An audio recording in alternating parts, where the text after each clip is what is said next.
Hello दोस्तों, स्वागत है आपका स्टडी फॉर सिविल सर्विस के यूट्यूब प्लेटफॉर्म पर फिर से। और अपनी चर्चा को बढ़ाते हैं आगे ज्योग्राफी वाली क्लास में, क्योंकि हम लोग कुछ ऐसे एक्शंस के बारे में पढ़ रहे हैं जो विंड, वाटर, ग्लेशियर के द्वारा क्रिएट होते हैं अर्थ के सरफेस में। तो आज हम लोग डिस्कस करने जा रहे हैं landform caused by the aeolian action, यानी कि पवन, है ना, विंड एक्शन की वजह से भी क्या कोई लैंडफॉर्म क्रिएट हो सकता है या नहीं।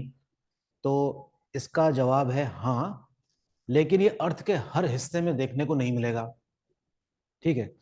तो अगर हम इम्पैक्ट की बात करें तो सबसे ज्यादा इम्पैक्ट तो खैर वाटर का है अर्थ के सरफेस पर लैंडफॉर्म को क्रिएट करने में। लेकिन हमारे अर्थ में कुछ ऐसे क्षेत्र भी हैं जो एरिड और सेमी एरिड की कैटेगरी में आते हैं, जहां पर बारिश नहीं होती है या नहीं के बराबर होती है। तो वहां पर हवाएं काफी तेज चलती हैं और वो भी किसी न किसी लैंडफॉर्म को क्रिएट करने में काफी इंपॉर्टेंट भूमिका निभा सकती हैं और निभाती भी हैं। ठीक है। तो हम देखते हैं कि उन सेमी एरिड और एरिड रीजन में इस प्रकार की जो भू आकृति बनती है उसको कहते क्या है। इस लेक्चर की खास बात यह है कि इसमें जितने भी टर्म्स यूज करे गए हैं ये पूरी तरीके से ज्योग्राफिकल टर्म्स है, काफी स्पेसिफिक है। इसलिए थोड़ा सा इसको याद रख पाना मुश्किल होता है। ठीक है। ये देखिए, डिफ्लेशन, एब्रेशन, एट्रिशन, ये पर्टिकुलरली ज्योग्राफिकल टर्म है और इनका मतलब समझे बगैर हम इनके द्वारा किए गए लैंडफॉर्म को नहीं समझ सकते। दूसरी बात, जिस प्रकार से रिवर इरोजन का काम करती थी और डिपॉजिट का काम करती है, इसी प्रकार से विंड एक्शन भी क्या होता है, डिपॉजिट भी कर सकता है और इरोड भी कर सकता है। तो काफी लंबा चौड़ा मामला इसका भी है। ठीक। तो अगर हम देखें इसको तो पता चलता है हमें कि इसका इरोजनल वर्क भी है और डिपोजिशनल वर्क भी है। तो आज के सेशन में हम लोग इसका इरोजनल वर्क देखेंगे कुछ डायग्राम्स की सहायता से। ठीक है। तो सबसे पहले तो हम समझते हैं इसका इरोजनल लैंडफॉर्म, यानी कि अपर्दन कार्य इसके क्या क्या होते हैं शुष्क और अर्ध शुष्क क्षेत्रों में। ठीक। तो ध्यान रखेंगे इसमें टर्म्स का इस्तेमाल ज्यादा है, स्पेसिफिक। ये देखिए, एक टर्म है डिफ्लेशन, एक टर्म है एब्रेशन और एक टर्म है एक्ट्रेशन। तो डिफ्लेशन का मतलब समझते हैं क्या चीज है। Removal and transportation of dry unconsolidated sand and dust particles. क्या मतलब हुआ इसका, कि हवाओं के द्वारा धूल कण एक स्थान से रिमूव करके दूसरे स्थान पर पहुंचा दिए जाते होंगे। तो जहां पर पहुंचा दिए जाते होंगे वो तो उसका डिपोजिशनल वर्क होगा, लेकिन इसके इरोजन के वजह से जहां पर इरोड किया गया है उस सरफेस उस सरफेस को हम वैसा नहीं देख सकते जैसा कि वो पहले था। ठीक है। तो these are in large scale in deserts. तो इस प्रकार की जो प्रक्रिया है पवनों के द्वारा की जाने वाली, ये मरुस्थलीय क्षेत्रों में ज्यादा देखने को मिलती है। ये ट्रॉपिकल और सब ट्रॉपिकल या जो मॉइस्ट वाले इलाके हैं वहां पर ये सब देखने को नहीं मिलेगा। ये सिर्फ वहीं मिलेगा जहां पर काफी ड्राइनेस है। दूसरा टर्म है एब्रेशन। एब्रेशन देखते हैं क्या होता है। This implies cutting of rock surface by withered rock. Withered rock का मतलब क्या है, जो जैसे कहते हैं ना अपर्दन और अपक्षय, है ना। तो ये जो अपक्षित जो चट्टान है, विदर्ड रॉक है, particles being carried by wind. ठीक है। जो अपक्षय के द्वारा टूटी फूटी जो चट्टान है उसके पार्टिकल्स को कैरी करती है कौन, wind. Also called as sand blast. इस प्रक्रिया को सैंड ब्लास्ट एक्शन भी कहा गया है, ध्यान दीजिएगा। तो इसका कोई एग्जाम्पल है हमारे पास, जी हाँ।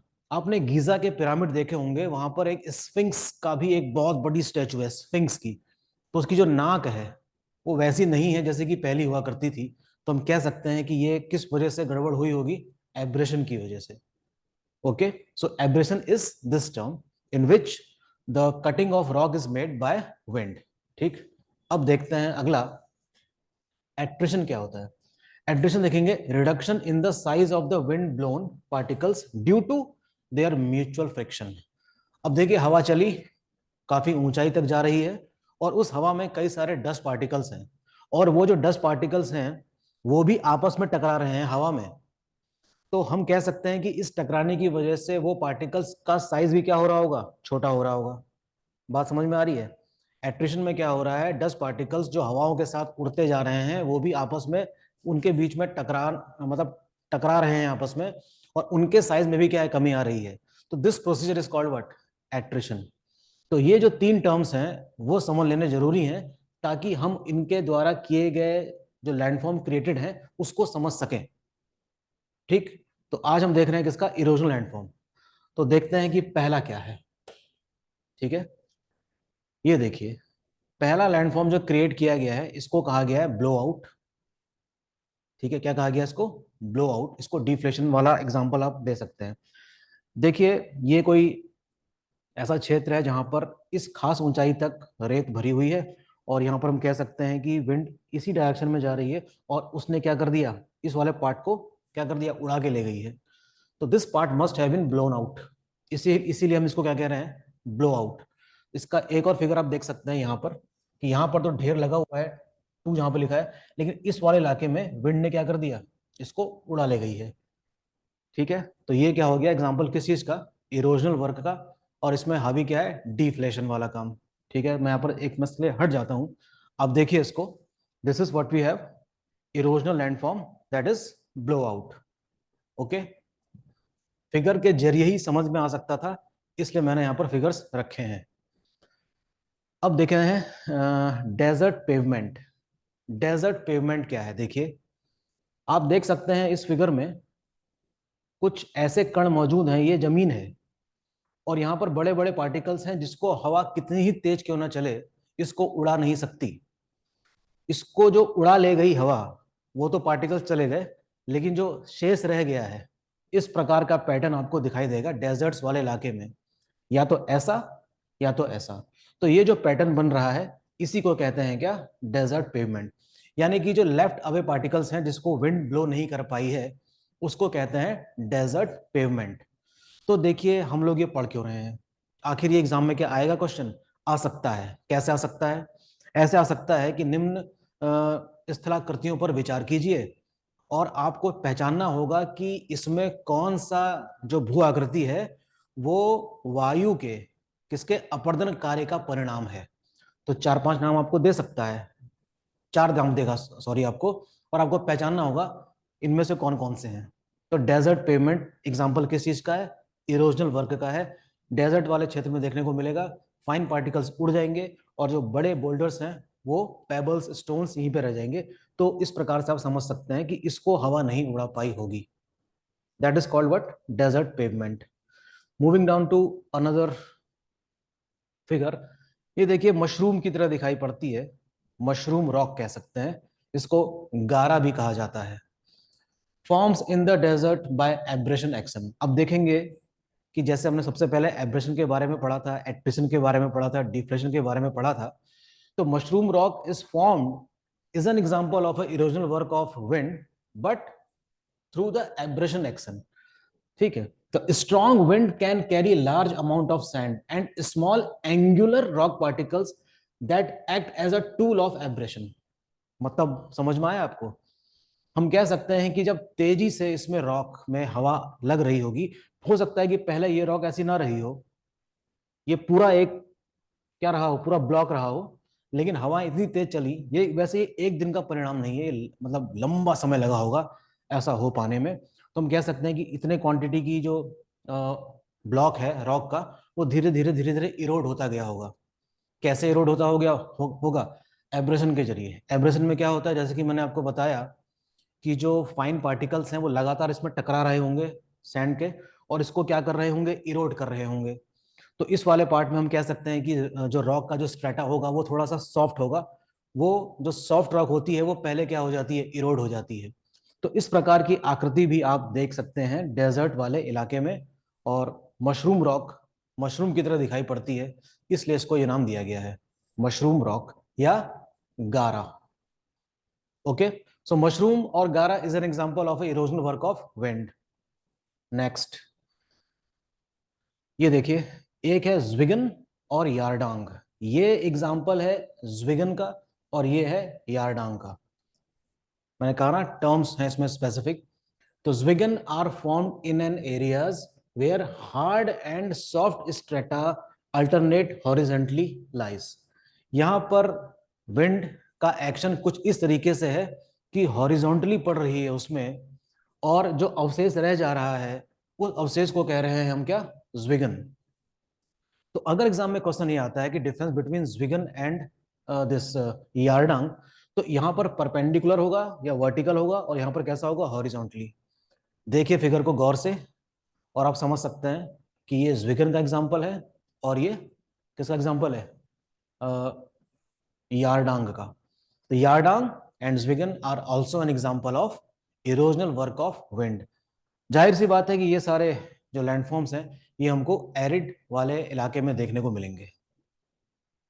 थोड़ा सा स्पेसिफिक सा एक टॉपिक है, थोड़ा सा मतलब उतना इंटरेस्टिंग सा नहीं है, लेकिन पढ़ना तो पड़ेगा ही। अब देखेंगे पेडी प्लेन्स एंड इंसलबर्ग क्या होते हैं। ठीक है, पेनी प्लेन्स आपने पढ़ा था फ्लड प्लेन्स पढ़ने के दौरान, तो उस प्रकार का ही कुछ दिखाई देता है। Paddy plains is a surface of low relief with occasional residual hills. Relief का मतलब जानते हैं क्या है ज्योग्राफी में, यानी कि सबसे ऊंचाई वाला क्षेत्र और सबसे कम ऊंचाई वाला क्षेत्र जो है उसका जो डिफरेंस है उसी को हम क्या कहते हैं, रिलीफ कहते हैं ज्योग्राफी में। तो पेडी प्लेन्स मतलब ऐसे लो रिलीफ वाले क्षेत्र हैं कि जहां पर विंड ने पार्टिकल्स तो उड़ा लिए, उड़ा ले गई दूर, लेकिन कुछ चीजों को वो उड़ा नहीं पाई है और वो चट्टान के रूप में वहीं पर मौजूद है। तो जाहिर सी बात है कि उस मैदान में एक उभरी हुई आकृति दिखाई देगी। उस उभरी हुई आकृति को क्या कहा जाता है, ये कहा जाता है, यानी कि इंसेलबर्ग कहते हैं। और उस प्लेन को क्या कहा जाता है, पेडी प्लेन्स कहते हैं। ये ठीक उसी की याद दिला रहा है जैसे कि हमने पेनी प्लेन्स में पढ़ा था, और जो अवशेष रह गए थे मैदान में उसको हम मोनेड नॉक्स कहते हैं। क्या कहते हैं, मोनेड नॉक्स कहते हैं। वेरी इंपॉर्टेंट, देखिए इसको। लास्ट है, लास्ट क्या है मतलब जो मैंने पिक किया है ये है, देखिए डेमोसिल्स। डेमोसिल्स भी एक इंपॉर्टेंट लैंडफॉर्म है जो विंड के इरोजन वर्क से बना है। देखिए, they are formed in areas where hard surface rock protects a softer underlying rock. यानी कि ऊंचाई पर कठोर चट्टाने हैं और उसके नीचे सॉफ्ट चट्टाने हैं। The cap of the hard rock protects the underlying soft rock. अर्थात इसका मतलब यह हुआ कि ऊंचाई पर स्थित जो चट्टाने हैं वो नीचे मौजूद चट्टाने हैं उनकी सुरक्षा कर रही हैं। Also called as earth pillars. देख सकते हैं कि ये एक पिलर की तरह दिखाई पड़ता है, कहीं कहीं पर तो ये सिंगल भी दिखाई देते हैं। ठीक है, चाहे कोई भी लैंडफॉर्म हो इसके द्वारा बना हुआ, ये मॉइस्ट एरियाज, सब ट्रॉपिकल एरियाज और ट्रॉपिकल एरियाज में नहीं दिखेंगे। ये सिर्फ और सिर्फ कहाँ दिखाई देंगे, डेजर्ट वाले इलाके में। तो डेजर्ट वाले इलाके कहाँ है पूरी वर्ल्ड में, आपको पता ही है, सहारा में है, सऊदी अरेबिया में है, ईरान वाले पार्ट में है, इंडिया के वेस्ट वाले पार्ट में है। तो क्या इस प्रकार की आकृति आप को दुनिया में देखी जा सकती है, बिल्कुल देखी जा सकती है, तभी तो ये तस्वीर खींची गई है ना। तो ये तो थे एग्जाम्पल किस चीज के, इरोजनल वर्क ऑफ विंड्स के।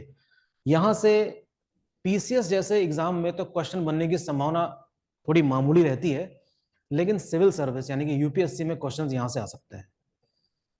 ठीक है, यूपीएससी में यहां से क्वेश्चन आते हैं, क्योंकि हो सकता है कुछ निम्नलिखित कथनों पर विचार करने के लिए वो कह दे आपसे, और दो चार एग्जाम्पल यहां से उठा के आपसे पूछे कि निम्नलिखित कथनों में से कौन सा सही नहीं है या सही है। तो ये जो स्पेसिफिक टॉपिक है ये आपको थोड़ा सा यूपीएससी की तरफ झुकाएगा। पीसीएस में मुझे नहीं लगता कि यहां से कोई क्वेश्चंस आते होंगे, आ भी सकते हैं, कोई भरोसा थोड़ी आयोग का कि कौन सा क्वेश्चन क्रिएट कर दे। फिलहाल होपफुली आपको लेक्चर समझ में आया होगा।